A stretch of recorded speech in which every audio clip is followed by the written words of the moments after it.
Threatening heat back here in the U.S. More than 195 million Americans, nearly everyone east of the Rockies. Record highs and power outages tonight. More than a dozen people hospitalized at a graduation in New Jersey. The roads buckling in the heat. This one just as a driver was going over it. Ginger Z standing by with the forecast. Tonight, a second shark attack in just a matter of days in the same area off the East Coast. What we're learning at this hour. Tonight, the stunning new images of deep space, the largest camera ever built, recording thousands of asteroids and millions of galaxies. And the new documentary tonight on Barbara Walters, Tell Me Everything, from Fidel Castro to Ronald Reagan, to that moment with Clint Eastwood that made her blush, to Lucille Ball. And we remember when she asked us to walk her to the studio on her final day. What she told us right here tonight. From ABC News World Headquarters in New York, this is World News Tonight with David Muir. Good evening. It's great to have you with us here on a Monday night. Many of you were with us here this weekend as we were on the air live amid the news, this major U.S. strike on Iran. And tonight here, Iran's retaliation, targeting the largest U.S. military base in the Middle East, El Udeid, with a barrage of missiles, home to some 10,000 U.S. troops. 13 of 14 missiles intercepted. The other one didn't make it. And just moments ago, the breaking news here, President Trump now saying there could be a ceasefire in the works in the coming hours. Tonight, the video from Doha, Qatar, showing incoming missiles and interceptors lighting up the sky. The Pentagon saying those 13 of 14 missiles were intercepted with no damage or casualties. Late today, President Trump calling Iran's retaliation, quote, very weak, and thanking Iran for giving the U.S., in his words, early notice, sending a message through Qatar. The president saying it is now time for peace. Tonight here we are seeing new video. These are the B-2 bombers taking off in Missouri, headed for Iran the night of the attack. Officials looking closely at before and after satellite images to assess how much damage was done. Tonight, the UN Nuclear Watchdog Agency now saying nearly 900 pounds of enriched uranium in Iran is now unaccounted for. So did they move uranium before the attack? And just before we came on tonight, as I mentioned, President Trump moments ago saying on social media there is now a complete and total ceasefire in the works. What we know about this so far. We begin here tonight with Iran's retaliation and ABC's chief international correspondent James Longman in Iraq tonight. After 12 days of uncertainty in the Middle East, which has fueled fears of a widening conflict, tonight Donald Trump has posted that Israel and Iran have agreed to a ceasefire. It was just hours ago that Iran struck back. Just 48 hours after the United States launched a barrage of bunker-busting bombs at several Iranian nuclear facilities. This is what retaliation looks like. The largest US base in the region targeted with what appears to be 14 short and medium-range missiles. President Trump tonight called it very weak, but he even thanked Iran in a post online for giving the US early notice, which made it possible for no lives to be lost and nobody to be injured. Watch as they're intercepted by American and Qatari forces above Doha. According to US officials, some of those missiles were headed for Al Udeid Air Base. The Pentagon says 13 of the 14 were intercepted with no damage or casualties. Al Udeid is home to the headquarters of Central Command and Air Force Central Command, and it's likely where that US raid on Iranian nuclear facilities would have been coordinated. Trump was there just over a month ago. The president urged peace after greenlighting that stunning operation dubbed Midnight Hammer. New video shows about 9 B-2 bombers taking off from Missouri early Saturday morning. 2 were decoys, the other 7 flying quietly to Iran. A senior US defense official tells ABC News the administration believes Iran's attacks will be, quote, regional. Iran called today's attack the Annunciation of Victory. The Revolutionary Guard claims to have fired the same number of missiles that the US used in their weekend strike. Their supreme leader vowing Iran will not surrender. The US has been making adjustments to protect the more than 40,000 US troops spread from Iraq, Bahrain, Qatar and Syria. In the hours before, a shelter-in-place order went out at the US Embassy in Qatar. And mitigation plans have been in the works for some time. These satellite images show more than 24 US military aircraft had left Al Udeid Air Base. This photo was taken on June 10th and shows more than 30 military planes. 8 days later, a nearly empty base with only 3 planes still visible. So let's get right to James Longman with us live tonight from Iraq. And James, you have more on the breaking news here. President Trump suggesting moments ago a possible ceasefire now in the works between Israel and Iran. Yeah, David, this is a fast-moving situation. We have yet to hear officially from either party, but not long ago, President Trump announced a ceasefire deal between Israel and Iran set to begin in just a few hours' time. Under the terms of this deal, Iran would initiate a 12-hour ceasefire. After that, there'd be 12 hours of ceasefire from Israel. If in those 24 hours peace is achieved, well, that is the end of the war. But as we know, a lot can happen in 24 hours. David. James Longman leading us off here tonight. James, thank you. Tonight, U.S. authorities analyzing the before and after satellite images of Iran. Of course, the question, how much damage was done? And the new questions, did Iran move enriched uranium before the U.S. attack? Martha Raddatz tonight and what she's learned. Tonight, new video of the B-2 stealth bombers taking off on that historic mission to Iran under the cover of darkness, as satellite images show the breadth of the destruction caused by the 30,000-pound bunker buster bombs dropped on Iran's nuclear facilities. 6 gigantic craters, the biggest nearly 20 feet wide, seen here at the Fordo nuclear facility buried deep beneath a mountain. Leading experts conclude the site was hit by 12 massive ordnance penetrators, or MOPs. Each target hit twice. President Trump today saying on social media, quote, "The sites that we hit in Iran were totally destroyed." But questions remain about the fate of Iran's enriched uranium processed at Fordo after the Iranians claimed they moved it before the U.S. attack. Satellite images from the day before the U.S. strike show unusual activity, a line of trucks seen on a service road. It's unclear if Iran anticipated the bombings and moved the nuclear material, or if those trucks were used to haul dirt to fortify the underground facility. The International Atomic Energy Agency now warning nearly 900 pounds of Iranian uranium enriched to 60% near weapons grade is unaccounted for. And tonight we're learning more about that stunning U.S. attack on Iran, dubbed Operation Midnight Hammer. The highly classified top-secret mission started with a decoy group of 2 B-2 bombers heading west towards Guam, with trackable movements a short time later, 7 more B-2s taking off, this time heading in the opposite direction to the east, directly towards Iran, with no transponders and minimal communications. The Pentagon saying the 25-minute mission inside Iranian airspace began at 6:40 p.m. Eastern Saturday. The lead B-2 bomber dropping the first 2 30,000-pound bunker buster bombs on Iran's Fordo nuclear site, that site buried deep under a mountain.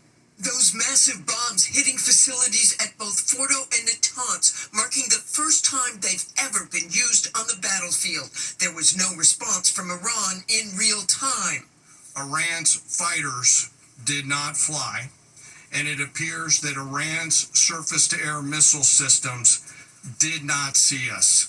Right after those bunker-busting bombs struck, then the Tomahawk missiles hitting a third target, the Isfahan nuclear site. In total, 125 aircraft and 75 precision-guided weapons were used. So let's bring in Martha Raddatz back with us tonight. Martha, what do we know, and I know it's early, about the damage caused by those 30,000-pound bombs you speak of? Did the bombs accomplish what the U.S. was hoping they would do? David, Iran's nuclear program has no doubt been damaged extensively, with those experts saying each of the targets hit twice, the penetrating bombs burrowing through the cement and steel around Fordo. David? Martha Raddatz back with us tonight as well. Martha, thank you. President Trump, meanwhile, was with his national security team in the Oval Office as Iran was retaliating against the U.S. today. Rachel Scott at the White House. As Iran was launching its retaliatory strike on the U.S. base in Qatar, President Trump was huddling with his national security team in the Oval Office. The Trump administration already bracing for Iran's attack. Defense Secretary Pete Hegseth and the chairman of the Joint Chiefs of Staff, General Dan Kane, arriving at the White House this afternoon, tracking those missiles from the Situation Room. Within hours, the president confirming in a post that American troops in Qatar were safe. I'm pleased to report that no Americans were harmed and hardly any damage was done. And saying of the Iranians, most importantly, they've gotten it all out of their system, and there will hopefully be no further hate. Congratulations, world. It's time for peace. After those historic U.S. strikes, administration officials stressed the goal of the operation was not regime change in Iran. First of all, we don't want to achieve regime change. We want to achieve the end of the Iranian nuclear program. This mission was not and has not been about regime change. What we're focused on is not the changing of the regime. But the president then posting this on social media. If the current Iranian regime is unable to make Iran great again, why wouldn't there be a regime change? We asked the White House to clarify. When the president is floating the idea of regime change, how does he believe that should be accomplished? Through the Iranians, the Israelis, or the Americans? They refuse to engage in diplomacy moving forward. Why shouldn't the Iranian people rise up against this brutal terrorist regime? That's a question the president raised last night. But as far as our military posture, it hasn't changed. So let's get to Rachel Scott live at the White House tonight. Rachel, what more have you learned about what the president is now saying, that this ceasefire could come in hours? And I gather the president's threat that if Iran does anything more to retaliate against the U.S., that the U.S. could still act here. Well, David, the president is now pushing for peace and that ceasefire between Israel and Iran. And I'm told tonight, while the president does reserve the right to respond, there are no active plans at this point in time for the United States to retaliate, despite the president's earlier warnings, David. Rachel Scott at the White House. Rachel, thank you. Tonight amid this news of a possible ceasefire and talk from the president about potential regime change, where is the supreme leader and what is his future? Our chief foreign correspondent, Ian Pannell, live in Tel Aviv tonight. Ian, the supreme leader appears to have gone underground. Yeah, it certainly does. And I can tell you, despite all this talk, the statement from the president, the Israeli Defense Forces conducting their most extensive wave of attacks in Tehran so far in this conflict. And even right now, while the show's on air, we're getting reports of heavy bombing inside Tehran. Another warning by Israel to residents inside the Iranian capital to essentially go into a safe area. Meanwhile, as you say, Ayatollah Ali Khamenei has not been seen for almost 2 weeks in public now, prompting speculation about where he's hiding. Israel and the US, as you know, say they're not trying to change the regime there, but raising questions. Where is he tonight, and what would happen if you were killed in one of these attacks? David? Our thanks to Ian Pannell and the entire team tonight. If there's news breaking on this, we'll come back to you, Ian. Thank you. In the meantime, to the other news this Monday night, the life-threatening heat for more than 195 million Americans, really nearly everyone east of the Rockies tonight. Look at this. This road buckling and sending a car airborne in Missouri right there. And the map tonight, the record-shattering heat bringing sweltering conditions, triple-digit feel-like ratings for much of the East Coast. Ginger Z with the forecast and Janae Norman tonight with the images coming in now. Tonight, oppressive heat and humidity hammering nearly half the country. Outside New York City, in Paterson, New Jersey, more than 160 people treated for heat-related illnesses at high school graduation ceremonies. More than a dozen rushed to emergency rooms. Here in New York City, 96 degrees, tying a 137-year-old record.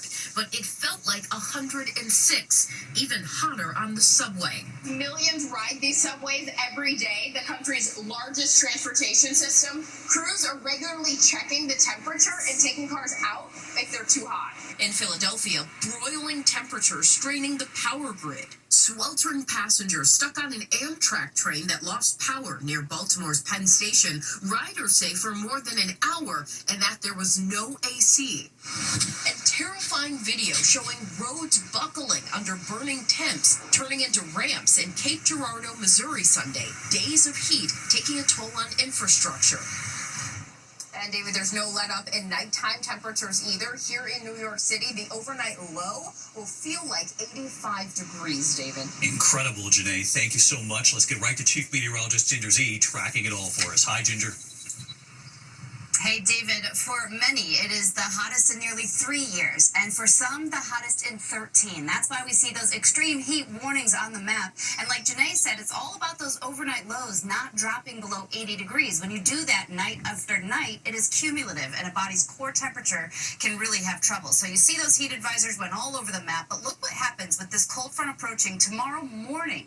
We're going to feel like 93 in Philadelphia and Washington, D.C. It'll already feel like 90 at 8 a.m., but timing it out, Detroit, you're going to have a muggy morning, and then things will peak. This is the peak of the heat for so many on Tuesday afternoon. That's when Philadelphia could see a temperature above 100. Many daily records, including Boston, David, at 101 tomorrow. Where would we be without that breeze we can see right there, Ginger? Thank you. Bring on the cold front. When we come back here tonight, another shark attack along the East Coast of the same place. This is the second time in just a matter of days. What we've learned on this in a moment. And you want to stick around. The new documentary on Barbara Walters, The Moment Tonight with Clint Eastwood, that made Barbara blush. Next tonight here, a second shark attack in a matter of days off Hilton Head, South Carolina. First responders rushing to Caligny Beach Sunday, where a beachgoer suffered cuts to their leg just days after a 12-year-old girl was bit by a shark at that same beach. When we come back tonight, the biggest camera ever built and what it's captured in space. And Barbara Walters tonight and Clint Eastwood, what he said that briefly left her speechless. To the index, a stunning new look at the cosmos, the images from the Vera C. Rubin Observatory, thousands of asteroids, millions of galaxies there. The observatory running a 10-year mission to snap images of the universe using the largest camera ever built. When we come back, the new documentary, Barbara Walters, The Moments with Clint Eastwood and Lucille Ball. Sitting down with Barbara Walters. I know you don't want to talk about guys. How are you going to find anybody? No one ever got out totally unscathed. She asked the question nobody else had asked. Ladies and gentlemen, Barbara Walters. Finally, the new documentary, Barbara Walters, Tell Me Everything. We remember that rare final glimpse into her dressing room, a television icon who broke barriers. I'm so impressed that you put a suit and a tie and everything. This is from Barbara Walters. Barbara Walters about to announce her retirement. We asked her how she was feeling about it. It's how I'm going to feel then. And everybody says to me, what are you going to do next? I don't know. Take three. On ABC, Barbara, the first woman to co-anchor the evening news, leading 2020, creating The View. People say, who was your mentor? I didn't have any. Today, if a young woman says, I grew up watching you, or you made it a little easier, David, I think that's my legacy. In a new documentary out tonight on Hulu, Barbara Walters, Tell Me Everything, the rare footage, new insights from those who knew her best, and the gets. Fidel Castro. You feel funny crossing the Bay of Pigs with an American? Barbara was fearless, and it left an impression on the greats who would come after her.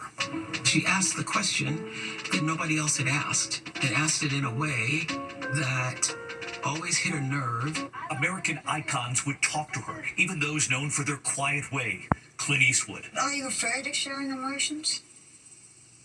I don't think so. There's certain things I just don't enjoy sharing with everybody else. What's there to know? You would drive me nuts, and I would drive you crazy because I would be saying, but didn't you, or haven't you, or haven't you? Well, we could try it and see if it worked out. We'll start with this interview. If this is okay, we get somewhere, we'll do another interview. I think we'll stop and reload.